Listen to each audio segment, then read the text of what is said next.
이 나지원 우리 젊은 지도자께서는 이걸 어떻게 봐야 될지 한번 좀 코멘트를 해주시죠. 네. 저는 이렇게 생각합니다. 지금 우리가 보편적으로 가지고 있는 자아와 우아의 싸움이 아니라 공산주의자와 자유민주주의 국민들과의 싸움이라는 것을 먼저 인식을 해야 된다고 생각하고요.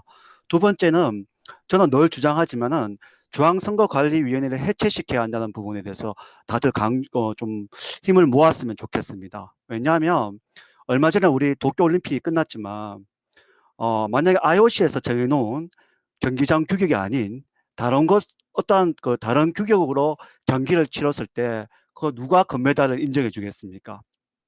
지금 우리 선거가 그런 식이거든요. 분명히 법에는 바코드를 사용하라고 했음에도 불구하고 중앙선거관리위원회가 스스로 나서서 QR코드를 사용했어요. 그걸 기자가 질문했지 않습니까? 왜 QR코드를 사용했느냐라고 하니 중앙선거관리위원회가 어떻게 얘기했습니까? 입법부가 권쳐주지 않아서 임의로 자기들이 사용했답니다. 중앙선거관리위원회가 무슨 무소불위의 권력도 아니고 또 입법부 위에 있는 권력도 아니면서 그렇게 마구 행사를 하고 있다는 것에 우리 국민들이 침묵하고 보고만 있다면 저들은 더 기만할 겁니다. 제가 조금 전에 말씀드렸지만 우린 지금 그냥 보편적인 우리가 알고 있는 그런 좌파와의 싸움이 아니라 공산주의자들하고 싸움입니다. 저들이 어떻게 나올 줄 모릅니다. 공산주의자들의 가장 기본적인 게 뭡니까? 자기들의 이념이 반동을 하면 가족도 몰살시키는 거 아닙니까? 우리가 그 유명한 쌀부제라는 것도 알고 있지 않습니까? 그렇듯이 저들은 피와 눈물도 없습니다. 요즘 하는 거 보면 완전 저들 세상 아닙니까? 속된 말로 얼마 전에 이제 어저께 난리가 났던 게 있지 않습니까? 대표적인 게 6.25 당시 그 중공군이 우리 국군을 그렇게 해낸 해친 그것을 영화한 것을 상영하겠다고 하는 겁니다. 이게 말도 안 되는 이런 짓을 보고 우리가 가만히 있다면 우린 바보거든요. 그래서 저는 지금 황교안 총리의 그러한 부분에 대해서 너무나 감사하게 생각하는 부분이 뭐냐면 다른 사람이 얘기하면 정말 뭐 기사 한 줄도 안 나지만 그나마 황교안 총리니까 그래도 한 줄이라도 난다는 거에 거기에 대해서 좀 뜻깊게 생각을 하고요. 좀 전에 우리 이상로 대표님께서 말씀하셨지만은 우리가 어떠한 이 부분을 어떻게 널리 알리고 어떻게 해야 되는 건지는 우리 스스로도 조금 좀 반성을 했으면 좋겠습니다. 왜냐하면 민주노총은 30만이 넘습니다. 어떠한 유튜브가 만들어지면 그들은 30만이 구독과 좋아요를 누릅니다. 그런데 우리는 그렇게 하지를 않고 있어요. 분노는 하시면서 행동은 움직이지 않고 있거든요. 그래서 우리도 우리 스스로 뭔가를 넓히고 또 그걸 알릴 수 있는 그런 부분, 행동을 할 수 있는 부분을 했으면 좋겠고요. 중앙선거관리위원회 해체부터 우리는 조금 강조를 하고 또 이번 다가온 대선은 정말 우리 중앙선거관리위원회 못 믿겠다면 우리 국민들이 나서서 저 유엔에다가 또 호소를 할 수밖에 없는 입장이지 않겠습니까? 그 선거감시원단을 정말 좀 급하게 달라. 2004년에 미국에서 급했듯이 우리 자유대한민국도 좀 급하게 해달라. 그렇게 또 우리가 호소할 수 있는 밖에 없는 그런 실정인 이런 부분들을 좀 인식하셔가지고 정말 좌파가 아닌 공산주의자와 싸우고 있다는 것을 다시 한번 인식해 주셨으면 좋겠습니다. 저는 여기까지 또 말씀드리겠습니다. 감사합니다. 정말 그 좋은 제안을 하셨습니다. 유엔 대한민국 그 선거 감시단을 파견해야 될 사태다. 대한민국의 선거 체제가 완전히 자유민주 체제가 무너지고 사실상 공산당 같은 자들이 부정선거를 해가지고 국회를 장악하고 있는 이런 엄청난 이런 이 역사 국가 전복준 사태가 사실은 일어나고 있는 것인데 이것은 결국은 우리 국민의 힘으로는 되지 않고 결국 유엔이 와서 감시를 해줘야 되겠다. 정말 멋있는 그런 아이디어인 것 같습니다. 우리 자유우파에서 유엔의 감시단 파견단을 보내어서 호소를 해야 될 시간이 오지 않을까 생각이 되는군요. 정말 우리 젊은 지도자의 말씀입니다. 너무 아주 감격적인 말씀이고요.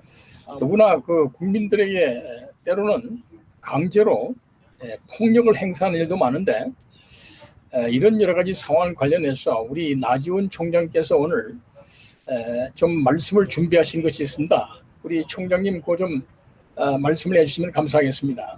예, 감사합니다. 먼저 한 말씀 드리기 전에 이렇게 쭉 보니까 제가 느낀 점을 한번 말씀드리도록 하겠습니다. 민효숙 대법관은 상당한 연봉을 받고 국가 일을 하고 있는 것입니다. 저렇게 무책임하게 한다면 이것은 배임 중에 배임이 아닌가 하는 생각을 가지고요. 앞서 말씀드렸지만 우리는 지금 우리가 알고 있는 상식적인 좌파와 싸우는 것이 아니라 공산주의자와 싸운다는 것을 절대 잊지 말아야 할 것입니다. 어, 저는 오늘 폭력 경찰들을 자유 대한민국 국민들이 고발한다는 그런 주제로 한번 말씀을 드리고자 합니다. 안녕하십니까. 역사독일 포럼 나지훈 사무총장입니다. 코로나19 정치 방역으로 많은 사람들이 고통을 받고 있습니다. 급기야는 어젯밤에는 전국 자영업자 5천여 명이 생존권을 보장해달라며 차량 시위를 했습니다. 매주 토요일 우리들은 강남역을 비롯해 광화문 일대와 대한문 일대에서 지난 4.15 부정선거와 공산주의자들에게 대항하는 자유 대한민국 국민들이 1인 시위를 하고 있습니다. 그럴 때마다 권력에 충실한 개자식으로 전락한 경찰들의 무리한 대응에 이건 너무한 거 아니냐는 볼멘 소리들이 여기저기서 나옵니다. 지난주 토요일 민주노총과 노동당, 정의당이 동아면세점 앞에서 기자회견을 한다고 나왔습니다. 우리는 두 사람 이상만 모여도 간염법 예방 72조를 운운하며 해산하라고 합니다. 심지어 경찰들이 무리를 지어와서 말을 걸기도 하고 또 해산을 시키려고 합니다. 그런데 그날 민노총과 노동당 등은 정당법을 내세워 자신들의 권리 행사를 하겠다고 났음에도 불구하고 권력 앞에 맥을 못 추는 경찰들은 간염병 예방 및 예방 72조를 엎조르는 것이 아니라 병력만 모아 그들이 더 이상 전진하지 못하도록 하고 있었습니다. 그뿐만 아닙니다. 똑같은 조끼와 똑같은 티셔츠를 입은 민노총 인원들이 인도를 이열종대로 걸어가도 아무런 제재를 하지 않았습니다. 급기야 매주 1인 시위를 나오는 분들이 경찰들에게 항의를 하기 시작했습니다. 우리들에게는 그렇게 간염법, 법률을 이야기하면서 가만히 있고 저들은 저렇게 모여 있는데도 가만히 있느냐고 돌아오는 답변은 그렇게 하려고 하고 있으니 여러분들이야말로 모이지 말라고 그렇게 말하며 심지어 왜 저들은 저렇게 줄을 서서 걸어가는데도 가만히 있느냐고 해도 경찰들의 답변은 줄을 서서 걸어가는데 어떻게 하겠냐고 합니다. 법, 국민들이 지켜야 하는 최소한의 권리입니다. 우리는 이제껏 법을 따지지 않고 살았으며 우리들이 알고 있는 보편적 가치와 규범 그리고 도덕으로 생활해 왔음에도 크게 불편함을 못 느꼈습니다. 물론 흉악범들이 그러한 것을 악용해서 이 사회에서 악을 축이지만 지금 대한민국에서 이루어지고 있는 공산화에 가만히 손 놓고 있을 수 없어 나온 우리들에게는 그렇게 무리할 정도로 압력을 가하면서 정작 저들에게는 극단적으로 말 한마디 못하면서 오히려 범법자를 지켜주는 경찰들의 모습을 우리 대한민국 국민들이 어떻게 봐야 하는가라는 생각이 들며 너무 절망적입니다. 물론 그날 그렇게 따지고 물으니 급기야 경찰들이 방송으로 해산을 명령했습니다. 우리가 나오면 자발적으로 나와서 압박하던 경찰이 저들이 나서면 방관하면서 곁에서 따지고 물어야 그때서야 나선다는 것입니다. 어제는 더 충격적인 일이 있었습니다. 자유 대한민국 국민들 사이에 호불호가 갈리지만 그래도 자신의 위치에서 대한민국을 바로 잡아보겠다며 노력하고 있는 가로세로 연구소 강용석 변호사와 김세희 기자, 김용호 기자 이 세 사람에게 경찰들이 체포영장을 집행하는 과정에서 앞서 말씀드린 대로 보편적 가치관에 입각해서 이거 너무 한 거 아니냐는 분노를 일으키게 했습니다. 특히 김세희 기자가 담은 영상에는 경찰들이 마치 흉악범의 집에 들어가듯이 강제로 현관문을 뜯어내고 그 과정에서 김세희 기자의 어머니 건드리지 마라는 소리가 들릴 때는 여기가 대한민국 맞는가 하는 자괴감마저 들었습니다. 당시 김세희 기자는 조국의 딸 이인영의 아들에 대해 의혹을 제기한 유튜버 대표를 이런 식으로 집에 쳐들어와 문을 다 부셨다며 21세기 대한민국이 맞느냐 실시간 위치 추적으로 내가 집에 있다는 것을 다 안다. 저는 살인강간법도 아니다라고 했습니다. 이 부분에서 우리가 분노하는 이유에는 또 다른 사유가 있습니다. 지난해 6월 서울역에서 모르는 여성을 상대로 묻지마 폭행을 저지른 30대 남성의 구속영장에서 당시 판사는 한 사람의 집은 그의 성체라는 이유로 영장을 기각했습니다. 당시 이례적으로 기각 사유를 상세하게 공개한 법원은 경찰이 집에서 자고 있던 피의자를 긴급 체포한 것은 위법이라며 비록 범죄 혐의자라 할지라도 헌법과 법률에 의하지 않고는 주거의 평온을 보호받음에 있어 예외를 둘 수 없다고 했습니다. 그런데 이번 가로세로 연구소는 묻지마 폭행범보다 더 흉악한 범죄자입니까? 여기서 어떤 법학자는 이번에 가세현의 체포는 경찰이 체포영장을 법원으로 발부받아 집행한 것으로 긴급 체포에 해당되지 않는다고 합니다. 그거 코에 코면 코걸이고 귀에 걸면 귀걸이 아닙니까? 해석하기 나름이고 영상에서 보셨지만 그게 긴급 체포 형식이 아니면 뭐가 긴급 체포입니까? 눈 가리고 아웅식으로 이런 말장난에 우리는 분노를 금할 수밖에 없습니다.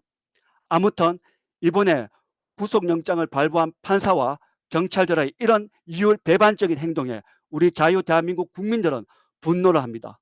물론 오늘 불행정 다행스럽게도 구속영장은 발부되지 않았지만 일찍이 위대한 과학자 아인슈타인은 불의가 법이 될 때 저항은 의무가 된다고 했습니다. 경찰들 아니 공권력 스스로 저항을 불어일으키는 것에 대한 책임은 누군가는 반드시 져야 합니다. 끝으로 경찰들에게 묻고 싶습니다. 1948년 제주 사상과 1950년 6.25 전쟁 당시 북한 공산당이 이 땅에 침입했을 때 군경은 물론이고 군경의 가족들이 어떻게 죽었는지, 또 불과 십수년 전에 저들이 대한민국 체제를 부정하며 아스팔트 위에서 하얀병과 돌 등으로 경찰들이 얼마나 희생했는지를 똑똑히 기억하고 있는지 되묻고 싶습니다. 공산주의자와 싸울 때 당신들과 싸울 사람들이 누구인지 알고 있는지도 묻고 싶습니다. 지금 이 땅에서는 좌파 우파의 싸움이 아니라 공산주의자와 자유민주주의 국민들이 싸우고 있는 것입니다.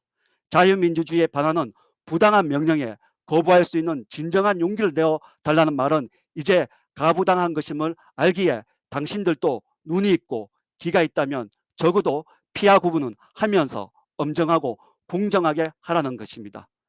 안민석, 김재동, 김어준 등은 치사해서 언급하지도 않겠습니다.